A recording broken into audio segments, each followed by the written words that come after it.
Hello my dear students.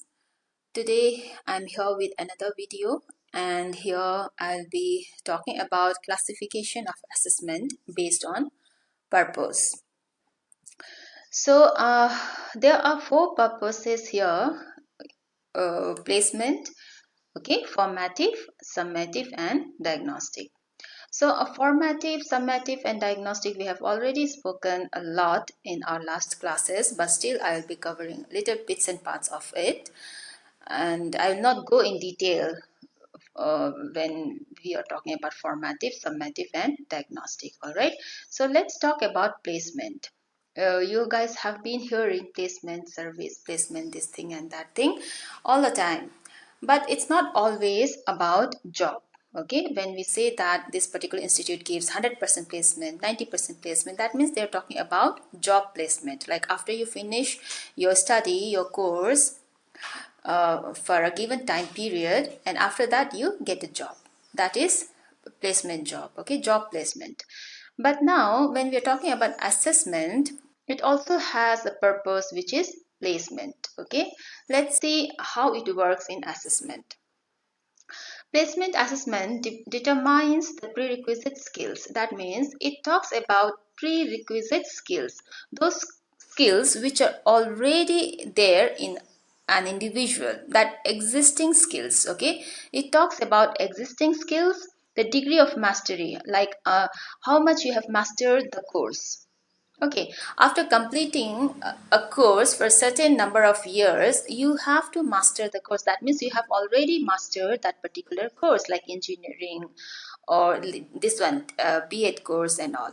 Okay, objectives, course objectives, and the best mode of learning. So you have utilized the best mode of learning during the given time period. Okay, and it also measures the knowledge and skills in reading comprehension, English writing and mathematics. So when we're talking about engineering, or we are talking about B.Ed, or we can talk about some other courses like office management, hotel management, in all the courses there will be reading comprehension and English language. Also there will be little bit of mathematics in it. Okay, even if you undergo a course which is related with beauty and hygiene, like beautification or haircut or any other such kind of courses, which we can say they are service providers. So such kind of courses also has basic English and mathematics. All right, so when we are talking about placement assessment, we are considering the existing skills, okay, the degree of mastery of the course, okay, and its best mode of learning. And this placement assessment will also talk about the knowledge. Okay, it will check the knowledge, the skills of basic English and mathematics. All right, and the results are used to place some incoming students into courses that best match their skills. And after doing all this, after determining all these things and considering the knowledge, it is used to place a student into the best match course. That means a student, which kind of course the student has to proceed for. Okay, which kind of course the student has to uh, uh, uh, go for later on after completing a particular you know uh, like a particular class, like after class 10 or after class 12. No, what kind of courses you have to undertake. Sometimes what happens after class 12, you do not want to go for mainstream education. Mainstream education is after class 12 you go for college degree, then you go for university degree. Okay, likewise after class 10 you go for class 12 and then college degree and then university degree. These are mainstream education.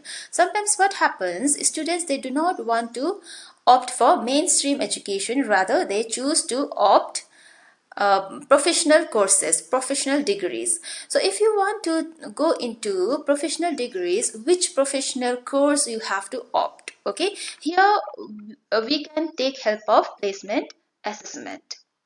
if you want to go into beauty and hygiene, okay, after class 10, but your skills, your knowledge, or your required English knowledge or mathematical knowledge do not support you to take beauty and hygiene as a course, then you can choose some other course where these things are not required, or these things are required but in a lesser manner. All right. So placement assessment will help the individual to choose the best course um, after completing a certain uh, educational degree or educational status. All right. Placement result provide important insight to students current skills, okay, levels of mathematics, reading and writing is the same thing I have just explained. Okay, so placement results are also used to meet the prerequisite or specific courses or the schools, colleges, general education competency requirement. Okay, so sometimes in some colleges, even if you want to go for mainstream education, you want to after class 12 you want to take admission into a particular college. Okay, you always wanted to study there after class 12, but whether your prerequisite skills, your existing knowledge, whether this everything, your achievement, they support you to take admission into that college or no, that also will be considered in placement assessment. Okay, and here it also helps ensure teachers provide high quality teaching of to the students. So when a selected number of students, like for example, a particular college only take students who have scored 90 plus, 90 and above. Okay, the cutoff marks is 90%. All the students are have to score 90% and above to take admission in that college. So what happens there in that college, the teachers, they will also try to provide equal quality of education to all the students, because what happens when you're talking about teachers teaching strategy, teacher has to teach students according to their level of intelligence. Okay, if students are of lower intelligence, teacher should also lower down his or her teaching strategy or his or her level of intelligence. If students are having high intelligence, likewise teachers, they have to you know uh, they have to teach students accordingly.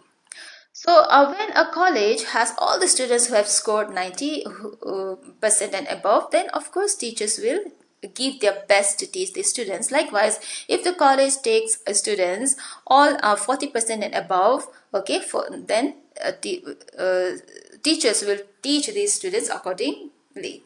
All right. Placement assessment is used to decide what level of course a learner should enter. So, what level of course? Like we have in our state ACCT and CCCT, we have no, and in these institutes we have several courses. In some courses you can take admission right after class 10, and in some courses you can take admission after class 12. So based on the completion of the course, students are placed into different courses. It usually occurs environmental constraints. So there are environmental limitations. It often has to be done just before the course begins. So just before the course, the placement assessment has to be done, because that is the best time, because the teachers, the administrators, they have to check where, in which course the student has to be placed. The learner may not perform their best because of unfamiliarity with some of the test formats.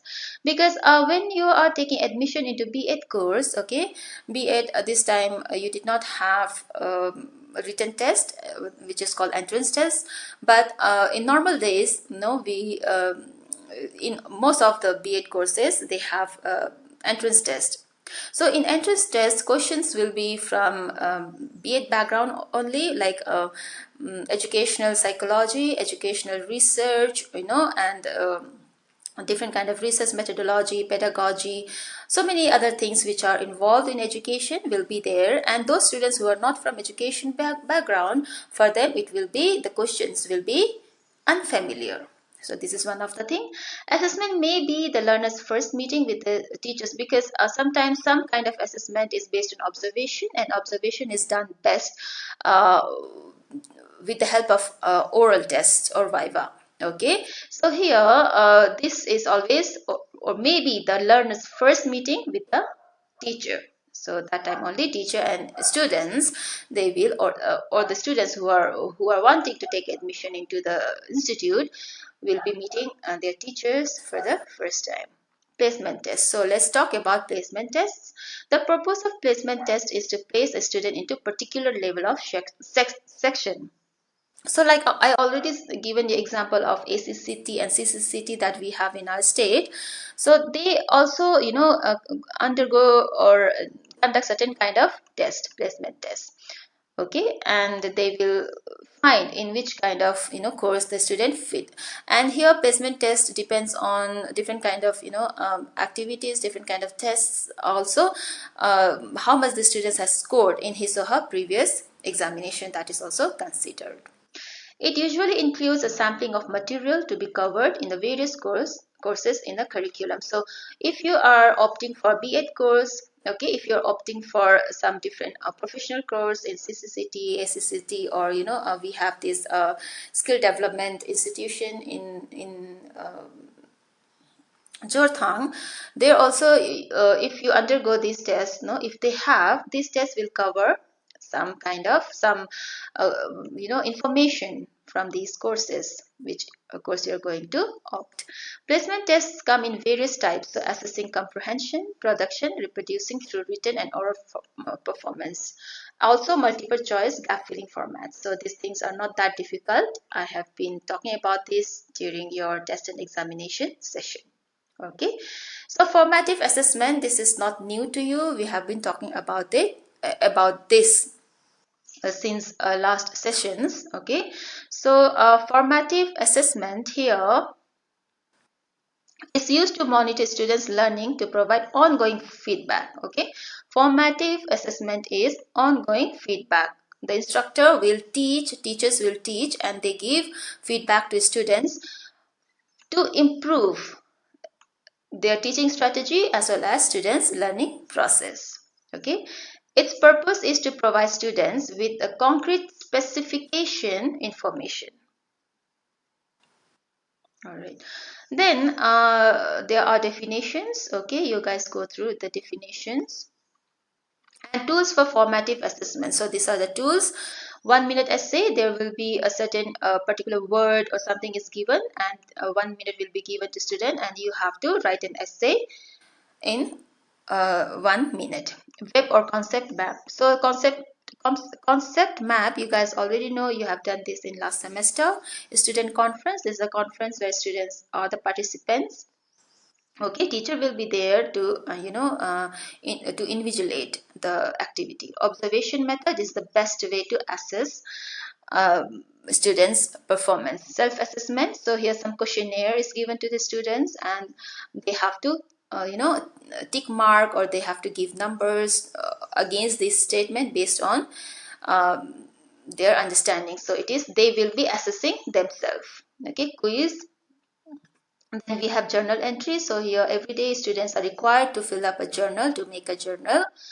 One sentence summary, something will be given, a story, a prose, and you have to write a summary. You have to ask a student to write a summary in one sentence, a summary frame. So here students are asked to frame a summary. One word summary, you can give a story, a prose, and you can ask the students to frame a summary in one word. Okay, oral questioning. Then quick write. Quick write is just like 1 minute essay. Okay, similar to that. Direct paraphrasing, a certain statement is given, or a story, a short story is given, a prose is given. So here students are required to paraphrase it without losing the essence of the prose. Likert scale. Likert scale is mostly we use 5-point Likert scale, that is 1, 2, 3, 4, 5. And Likert scale and self-assessment are quite similar. And for example, you make a questionnaire, okay, for your students. For example, you write one statement, I do my homework regularly, and you give us a numbering 1 2 3 4 5, and you ask your student to perform, to do it. So if the child does homework every day without any fail, then the child will mark 5. Okay, if the child doesn't do, sometimes he or she does, then it is 3. So if the child never does homework, then it will be 1. So here children will assess themselves. Now summative assessment here, summative assessment happens at the end of the session unit. Okay, so it means the teacher here sums up everything that happened in the entire unit or happened in the entire session. Okay, and this typically goes against the standardized criteria. The measurement of the students performance will be against standardized criteria. So here it is not ongoing feedback like informative. Feedback is given, but feedback is more of a kind of statement formation, or like after summing up all the activities performance of the student, you give one statement to the student whether he or she has done nicely or poorly. Okay, and they are measured against given standardized criteria. The purpose of summative assessment is to gauge students' comprehension of the material presented at the end of the particular unit or work. So after a particular lesson, okay, there are some certain activities are given in all the subjects. So after completing a chapter, the students are required to perform all the tasks. So here teachers can help, and also if students are able to do on their own, that means they have done their studies very well. And if they need teachers help, that time also teachers can provide them assistance regarding their like difficulties on the difficulties. Okay, and is often measured in a grade or percentage depending on the subject. So this can be graded. This is gradable. Summative assessment can be graded. In contrast to the informal nature of formative assessment, summative assessment requires clear expectation. So since this happens at the end of the unit, and the objective of this assessment is to gauge, mark, or give numbers to the students, and for that reason we need to have a timeline, because in this given timeline the students have to they have to cover a particular topic. This is expected from the students. Okay, teachers uses rubrics or assessment criteria, like earlier we have already seen that it is marked against standardized criterion. So there are certain criteria that has to be there, and students are required to assess, teachers, they have to assess students against this given criteria. Okay, the criteria may be like students are expected to make a sentence after understanding this topic or going through this particular unit.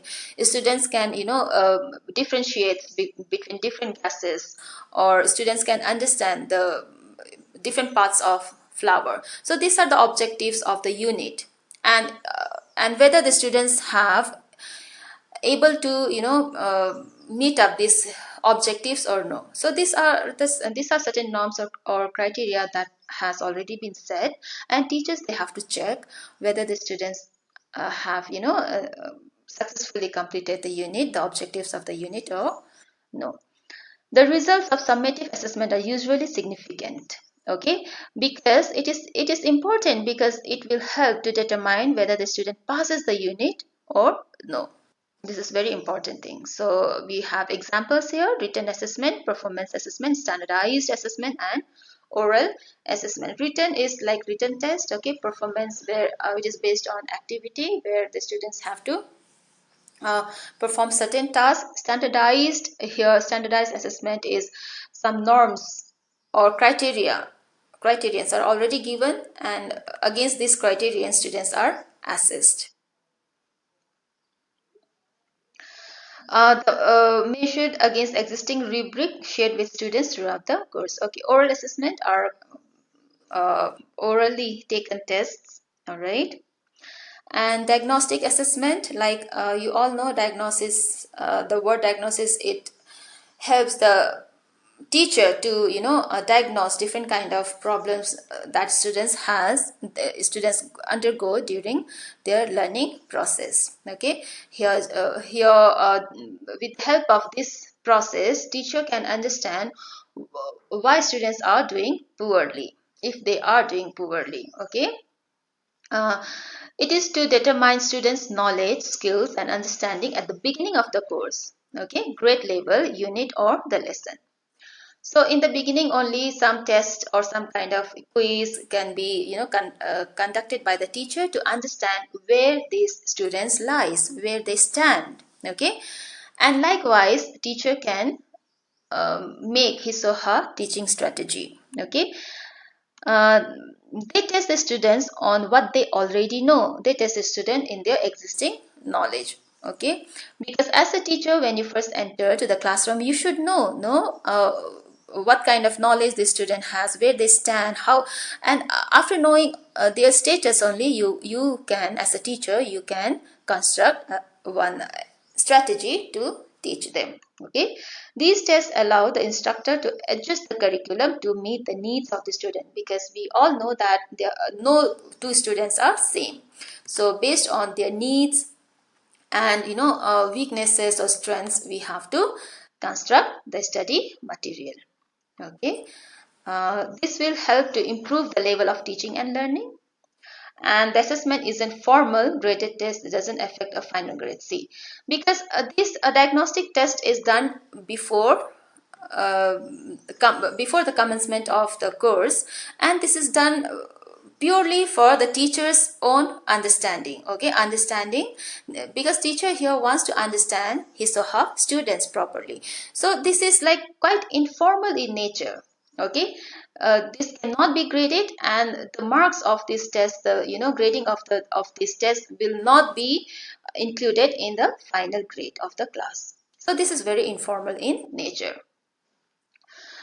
Okay, so teachers, okay, from the student's perspective, it's low stakes, because this is just very much informal in nature. The teacher makes this test by himself or herself, and this is of low stakes.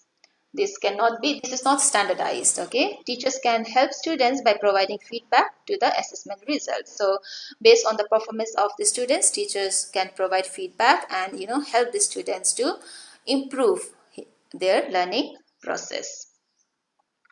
So here, let's see a good diagnostic feedback. It has to be constructive in nature. That means here it shows students what they are doing right, not just where are they wrong. So if your students have done something poorly, you can, as a teacher, you can say that this is wrong, but how this has become wrong. Okay, it's not like what you have done wrong, okay, or where you have done wrong, but here you can also explain them how you can improve. Okay, this is constructive feedback. Okay, and teachers should take students individual personalities into account. Like every students are different, some are hyperactive, some are very shy, some do not open up. Okay, some gets disturbed very easily. So every students are one individual, so here their personalities should be taken into consideration. Feedback should be about specific skills, so it has to be very specific. Okay, and you have to pinpoint on their weaknesses, that this is wrong, you could have done it like this. You just cannot vaguely talk about the weaknesses of the student. As a teacher, if you want your students to improve, you have to pinpoint their weaknesses. A one-on-one conference between the teacher and student is a good way. Okay, uh, to share diagnostic feedback. The feedback can be verbal or written. Teachers should have the students take notes. So here, teachers should make students to take notes during the class. If a teacher offers praise, it has to be sincere. As a teacher, you cannot just praise somebody vaguely or meaninglessly. It has to be very sincere praise. Okay, then only students will understand their value of their work. Because children can often spot when an adult offers compliments they don't mean. So children can make out when the teacher is pretending. This is what it talks about. Benefit of diagnostic assessment. It allows teachers to plan meaningful and efficient instruction. So how it is done, you already know, by taking a diagnostic test. Okay, and this cuts down the students' frustration and boredom.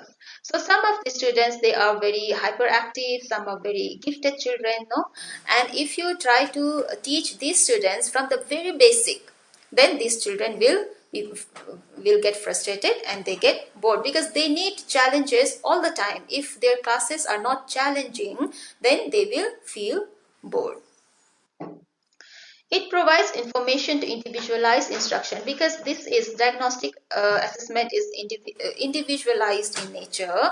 Here, each and every students are considered as one individual person. Okay, likewise, a teacher has to deal with them. He or she can provide remediation of those students so that they can fully engage with new content. So remedial classes has to be there. Okay. If teacher discovers that a group of students has already mastered a large portion of a unit of the study, he or she can design activities that allow that group to go beyond the standard curriculum. So here teachers need to be very, very, active while dealing with the students, because a class has different types of students. Some are very active, some are slow, some are average. So likewise, teacher, they have to deal with different groups of students. Okay, it creates a baseline for assessing future learning. Once you already know the baseline of the students, the prerequisite skills, prerequisite knowledge of the students in the beginning, then it may give base to other kind of assessment in future learning. Just on the base of your diagnostic test, okay, diagnostic test, you can make out that how much the students can do in his or her future studies. Okay, as the students move through instruction, they can see that they aren't learning, and the teacher can provide remediation or enrichment as needed. So I think this is it for today's video. This is all about classification of assessment based on purpose.